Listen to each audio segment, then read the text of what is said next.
رزق میں برکت کا ایک بہت بڑا ذریعہ شکر ہے۔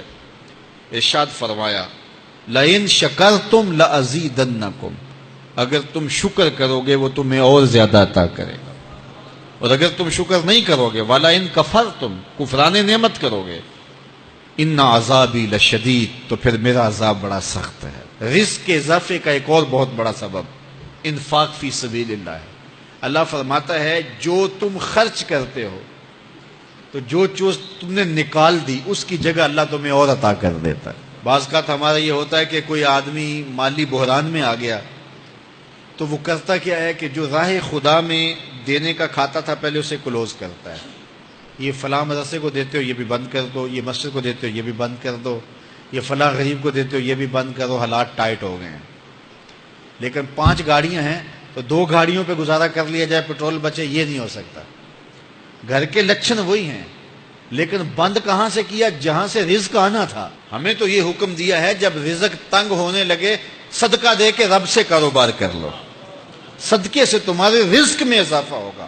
یہ رب کا وعدہ ہے اور اللہ کے وعدے جھوٹے نہیں ہو سکتے۔ رزق کی برکت کا ایک اور بہت بڑا ذریعہ النکاح ہے۔ فرمایا اگر تم نکاح کرو گے تم فقیر ہو وہ تمہیں غنی کر دے گا۔ لوگ کہتے ہیں بچہ پیروں پہ کھڑا ہو لے تو پھر نکاح کریں گے، اللہ کہتا ہے تم نکاح کرو ہم پیروں پہ کھڑا کر دیں گے۔ ہمارا فلسفہ اپنا ہے، اس کا حکم اپنا ہے۔ وہ کہتا ہے ابھی تو یہ اپنے لیے نہیں کماتا تو جو آئے گی اس کو کہاں سے کھلائے گا؟ میاں جس نے آنا ہے اس نے اپنا رزق لے کے آنا ہے۔ تو بچوں کی شادیاں کرو، اگر وہ جوان ہو گئے رزق نصیب ہوگا۔ اپنے اہل خانہ کو نماز کے حکم دینے سے رزق بڑھتا ہے، کیونکہ جو صبح کا وقت ہوتا ہے یہ رزق کے بٹنے کا وقت ہوتا ہے، اور جس گھر میں صبح کے وقت لوگ سوئے ہوئے ہوتے ہیں وہاں بے برکتیاں ہوتی ہیں۔ تو طلوع فجر سے لے کر کے طلوع آفتاب تک اپنی اولاد کو، بیوی کو، بچوں کو نہ سونے دیں۔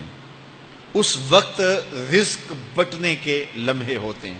کثیر دعائیں مانگیں، تلاوت کلام مجید پڑھیں، اور نماز فجر مرد حضرات مسجدوں میں جا کے باجماعت ادا کریں، اور گھروں میں جو ہے وہ بیٹیاں بہنیں مصلے بچھا لیں تو اللہ کی رحمتوں کا نزول ہوگا۔ اب ایک حدیث میں رزق کے اضافے کا ایک اور نسخہ ارشاد کیا گیا۔ میرے حضور نے فرمایا جو شخص یہ چاہتا ہے کہ اس کے رزق میں برکتیں ہوں اور اس کی عمر میں اضافہ ہو تو وہ اپنے رشتہ داروں کے ساتھ سلوک اچھا کرے۔ رشتہ داروں کے ساتھ اگر اچھا سلوک کرو گے تو پھر تمہارے رزق میں برکت ہو۔ غریب ہیں تو ان کی مدد کرو، ان کی بیٹیوں کی شادیاں اپنے ذمے لے لو اگر اللہ نے آپ کو وسعت دی ہے، ان کی پریشانیاں بانٹ لو، ان کا قرضہ ہے تو اتارنے کی کوشش کرو، ان کو مشکلات سے نکالنے کی کوشش کرو۔ تم ان کو مشکلات سے نکالو گے اللہ تمہیں مشکلوں سے نکالے گا۔ تمہارے رزق میں بھی برکتیں ہوگی اور تمہارے مال میں بھی برکتیں ہوں گی۔ فرمایا بہتر صدقہ وہ ہے جو ناراض غریب رشتہ دار کو دیا جائے۔ اگر وہ پھنس گیا ہے، مجبور ہے، ناراض ہے، تو اس کو اگر دیں گے تمہارا نفس اس میں شامل نہیں ہوگا، تو یہ افضل صدقہ ہے جو ہر صورت میں قبول ہی قبول ہے۔ رزق کے اضافے کا ایک اور سبب الاحسان الی الضعفاء، جو کمزور لوگ ہیں ان کے ساتھ اس نے سلوک کرنا۔ الانفاق علی طلبۃ العلم، طالب علموں پہ خرچ کرنا، یہ بھی رزق میں اضافے کا سبب اور ذریعہ ہے۔ وہ حضرت بابا فرید نے کہا نا چھٹا رکن دین کا روٹی ہے۔ گھر میں کچھ نہ ہو تو پھر نہ نماز اور نہ ہی دیگر امور کی لذت آتی ہے، تو یہ رزق فراواں اور وسیع اور مبارک نصیب کر دے اللہ۔